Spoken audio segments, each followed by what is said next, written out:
Welcome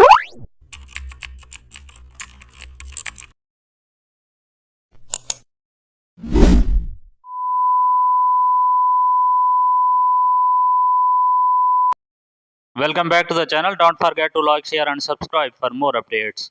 Today we are exploring an amazing topic of Photoshop, how to design a professional star badge using custom shapes. Start by selecting a star shape and drawing it large enough to be the main elements. Add a thick stroke to the star to give it a bold outline, then duplicate the star and reduce its size to build an inner highlight layer.